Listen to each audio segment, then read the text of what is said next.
Today on Thrive Loud with Lou Diamond. I think the greatest Achilles heel for leaders is they're so action-oriented, they don't give themselves time to think. And, they got a lot of great thoughts in them, but they just got to give it a little time to get them out. You don't need to play it safe. This was spectacular. I'm going to be really honest, so I hope you don't mind. Yeah, that's what we want. And there will be bumps in the road. There will be twists and turns. You needed moxie on the floor and volume. It's the results and the connections and the improvement, the impact we have on other people's life. And that's when life becomes exciting. Who do you turn to personally to get back on the thriving track? I was really interested in how the world works. Thanks for the great introduction. It was really very simple. I just read part of your bio. Be brief, be bright, be gone. Get ready to thrive loud with Lou Diamond. Welcome, everyone, to another episode of Thrive Loud with Lou Diamond, connecting you to the most inspiring and amazing people that are thriving each and every day. I'm your host, Lou Diamond. Today on Thrive Loud, we have a #1 New York Times bestselling author, coach, and speaker who has sold more than 30 million books, has been identified as the #1 leader in business by the American Management Association and the world's most influential leadership expert by Business Insider and Inc. magazines. I read so well. He has also received the Mother Teresa Prize for Global Peace and Leadership from the Luminary Leadership Network. His organizations, the John Maxwell Company, the John Maxwell Team, Equip, and the John Maxwell Leadership Foundation, have trained millions of leaders from every nation in the world, and many of the listeners on this program are very familiar with all of his publications. Thrive Loud listeners, I am honored to bring you the John Maxwell. John, how are you today? Oh, great, Lou. How are you? It's a delight to be with you. I'm very excited about being on your program. John, the feeling is mutual, and I will tell you, we have had a numerous number of CEOs, executives, leaders come on this program, many of which have read many of your books. And one of the interesting things that I did was I sent out a poll to those who've been guests on the program before. And I ask leaders often, what's the biggest challenge they're facing today? And without fail and unbelievably consistency, they all came back with something really interesting. The most common response was that time today seems to be moving faster and faster, making leadership even harder to do. So in speaking to the expert in this space, I want to start this conversation off by saying, are you seeing the speed of business as the challenge that is holding people back or making it so challenged to lead in today's environment? No question, Lou. Let me give a little context, my friend. I entered the leadership market as far as a writer right around 1990. Mm-hmm. If you and I would go into a bookstore in the 1980s, we wouldn't find leadership books. At best, in a bookstore, there could have been 3, but that would be it. At best, most bookstores wouldn't have any leadership books at all. They'd be management books. Peter Drucker, he was the guru. Everybody was learning. Got to manage my business. Got to manage my company. Got to manage. But it all turned around 1990, and it turned because speed was beginning to happen, and people realized you can't manage speed. You can't manage things that happen very fast. Management is based on dependability and consistency and things staying the same, then you can manage them well. And so leadership began to be the hot topic, 1990, 1990s, first part of 2000, just hot. I mean, everybody's just doing leadership stuff. And I wrote Developing the Leader Within You in 1991. In fact, Peter Drucker told me it was the first leadership book ever written that basically said you can develop yourself as a leader. You don't have to be born one. And so off we went. We went into leadership, and I've watched it. Leadership is now guru. It's king. You go into bookstores and you just got dozens and dozens of good leadership books. But in the last few years, again, I've been sensing that we're coming into a different era. Social media has done a lot of this. Everything now has just sped up even to more incredible portions. I was getting ready to teach, go speak at a company, and we were on a pre-call, and they shared with me that their theme for the conference I was going to speak for them was fast forward. Mm-hmm. And they asked me what I thought about the theme. I said, well, I think it's a good theme. And I said, to me, fast, when I think of the word fast, what I want to share with you is fast is faster. It's faster than it's ever been before. Fast has never been as fast as it is today. And when somebody tells me, Lou, that, gosh, I'm just waiting for things to slow down so I can kind of catch my breath, I look at them and say, I don't know where you're living, but you're not living where I'm living. It's, if they're going to slow down like that, you're going to have to be dead. I mean, it's fast as faster. It just is. And then, Lou, forward is shorter. When I started off doing leadership stuff, and I'm talking about now the dark ages, but when I was leading back in the 70s, started leading, you put together a 10-year game plan. You had a 10-year plan, and that was long range. Mid range was 5 years, and the short range was 2 years. Well, now a long range plan is 18 months. Yeah. So see, forward is shorter than it's ever been. Fast is faster. And in the last couple of years, I'm just saying, oh my gosh, I'm seeing this. There are a lot of leaders starting to spin. And so that was the catalyst for me to write Leaderships, because the leadership book is all about making adjustments, being adaptable, being flexible, being agile. And the only way that you could not only strengthen your leadership, but the only way you can sustain it is by being flexible and by making these changes. And so I wrote in the book 11 changes that I've made in my life, shifts that I've made that the readers are going to have to make. And someone will have to make it, now, some of it maybe a year or two out down the road, but it's kind of like, I've been down this road and you've got to make changes to stay in the game. It's like baseball. It's like baseball.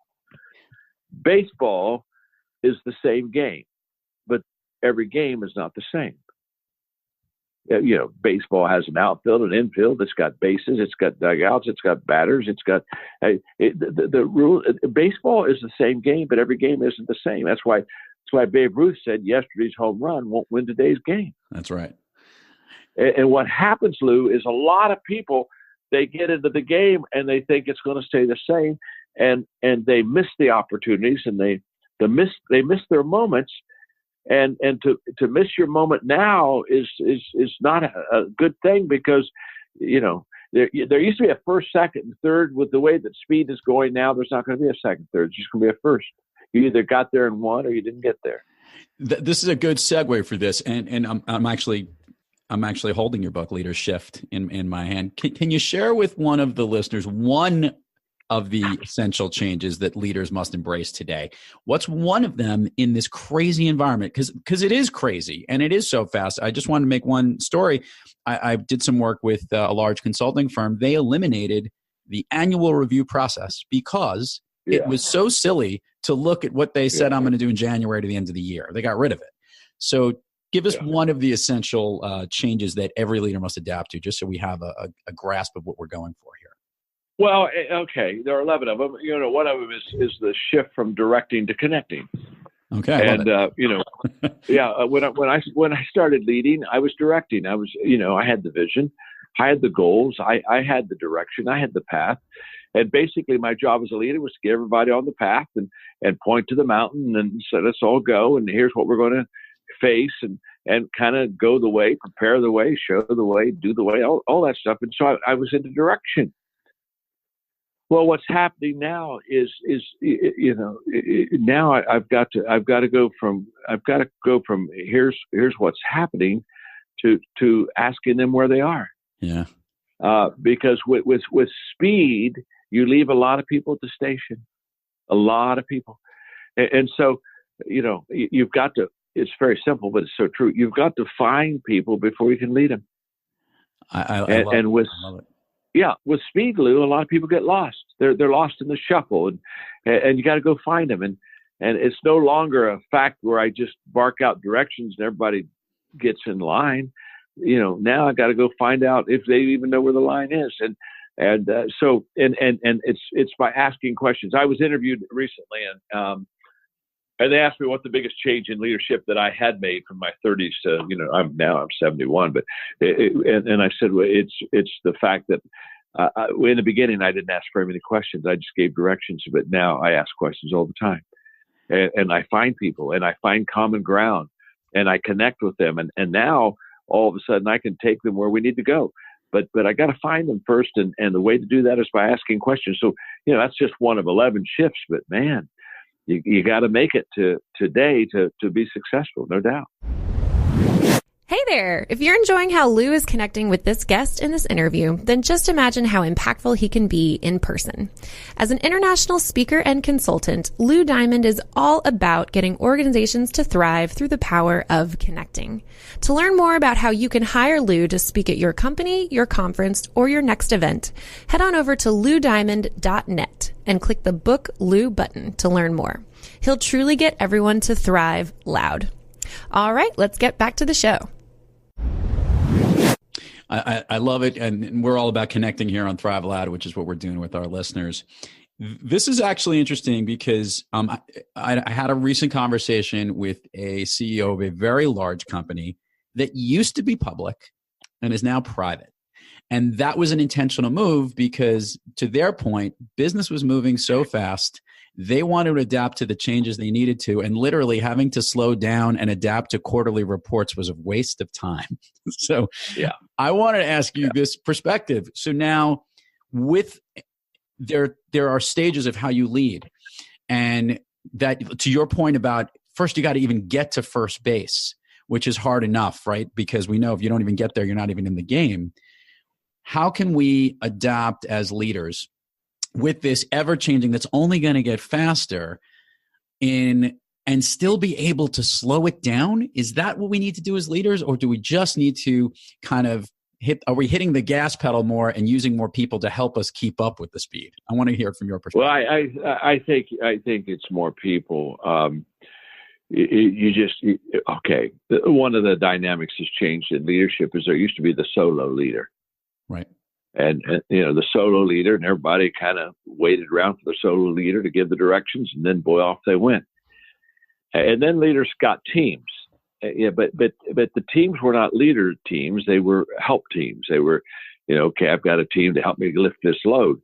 Well, we're into leadership teams. You've got a team of leaders that, and the reason you have a team of leaders is because things move quickly, and you've got to have all kind of diversity. You've got to have all kind of experience at the table. You've got to have all kind of perspectives at the table, because you things move fast, and you've got to quickly find answers and solutions. And the best way to do it is for diversity. And so, Lou, when I go into the room with my team, and I share with them an idea, they all know one thing very right up front, and that is they all know that I expect them to take that idea and in the next hour or two make it better. And when I leave the room, I had better have a better idea than when I came in the room. And now why is that? Because none of us is as smart as all of us. And the moment that I realize that the quicker I get other perspectives, thoughts, angles, the moment that everybody gets on board and chips in quickly, the quicker we can come to the decision that we need to come to and move ahead. So, now, I've got leadership teams, and those teams are constantly moving, and there's not only diversity of those teams, but there's even a diversity of positions, because decisions should be made at the lowest level possible, not the highest level the problems should be solved at the lowest level possible, not the highest level. So all of that comes into play in leader shifting, because you got to keep moving fast. John, I love recognizing the fact that the sharpest knife in the drawer cannot shave its own handle. My question about you have an unbelievable amount of organizations within your organization. When did you start deploying the leader shift model, if you would, for your organization, or is that still a challenge that you face as a leader yourself? Well, it is not a challenge, but it's because I've been I started shifting a long time ago, and All of my companies are, well, first of all, I have one CEO for all of my companies so that I can have one person to talk to on a daily basis to make sure everything's going well. Then under Mark are for each one of the companies, presidents or leaders of the companies. And a long time ago, I made this shift. And the reason I made it is because I need to be leading where I'm best and most effective. And day-to-day leadership isn't my strength at all. I lack patience for that. And I want to create. And what I found was that if I have to lead day to day, I can't create and see the big picture like I want to. So I started shifting and basically empowering and raising up leaders, people that could handle this load and could certainly do better than me. And with that, I put most of the decision making in their hands. And we have conversation, and I'm brought in, weekly on maybe a couple of things that they're wanting my input on decisions, but by and large, they make them and they do a really good job.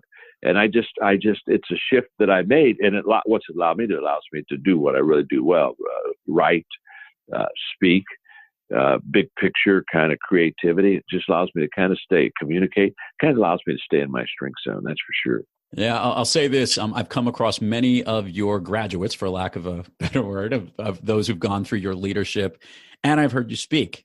And, it's great to see that you've created others that have really done a great job of echoing the values that you preach and speak about. And you have such a nice, warm, welcoming way of speaking and connecting. So I do great. Hey, when you do what you do best, and to recognize that's what great leaders do.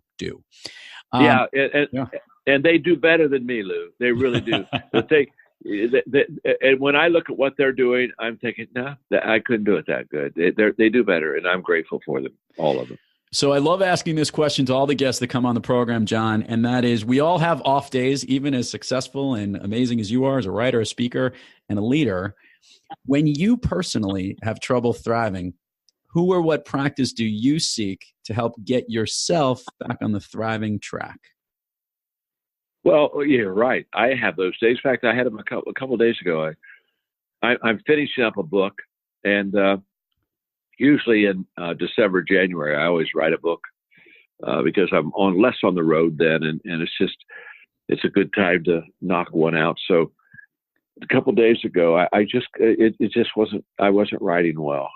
I would write it, and I was flat. I just was really flat. And I have a 3-step process that helps me, whether it's a leadership bump or a kind of a writing fog, whatever it might be described as. But I have a kind of a 3-step process. And the first thing I do is I just back up. I just back off. I just say I need to take an hour. Just take an hour break, maybe swim a little bit or read a little bit or, take Margaret to lunch or whatever, just do something totally that has nothing to do with what I'm trying to accomplish, because I'm too close to it. I'm just too close. I need to get away from the thought of it and just kind of mellow out. So that's the first thing I do. The second thing I do is while I'm backing away, I'm saying to myself, there's always an answer. And I believe this with all of my heart. There's always an answer. There's always an answer. Now, I know a lot of people who don't have answers, but there's always an answer. And I believe that for myself. Another way to maybe put it, Lou, is there's always a way. There's always a way. There's always a way. I haven't found it yet, but there's always a way. Me knowing that keeps me in the game. I like that. So, this is huge for me. So, when I'm struggling, I may be, here's the difference. I may be struggling with the act of leading or the act of writing, but I'm not struggling emotionally because there's a way. And I know that. And so it keeps me emotionally strong in the game, even when my mind and my behavior or my words or my actions just aren't producing like they need to. It just keeps me in the game. So, after I get far enough away to kind of see a perspective that's a little bit different than close up, I began to go back, John, there's always an answer. There's always a way.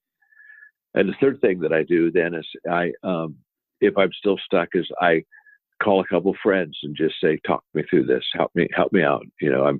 I seem to be stuck, and they'll just kind of be patient with me, and maybe an hour or two, and I'm through it, and I'm back in the game.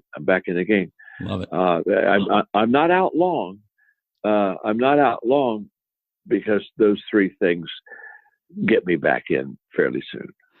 So I'll put a whole bunch of plugs at the end of the loop here. So I'll let everyone know about Leadership, and we'll talk about obviously all the places they can find that, and we'll put that at the program. Thanks. I've got a quick 2-question wrap up here. And I'm just curious out of my own mind on this one. John, you speak, you write, and you philosophize, for lack of that. You come up with the ideas. If you get one day to pick one of the three things in that leadership component of the creativity, the actual writing, or the speaking and delivering the message, which is your favorite of the three? Creativity. Mm-hmm. No doubt. It feeds everything. It feeds. I think the greatest Achilles heel for leaders is they're so action oriented. They don't give themselves time to think. And, they got a lot of great thoughts in them, but they just got to give it a little time to get them out. And so I think my creativity is the fuel. It's the fuel for my writing. It's the fuel for my speaking. It's the fuel for my company as far as opportunities and ideas.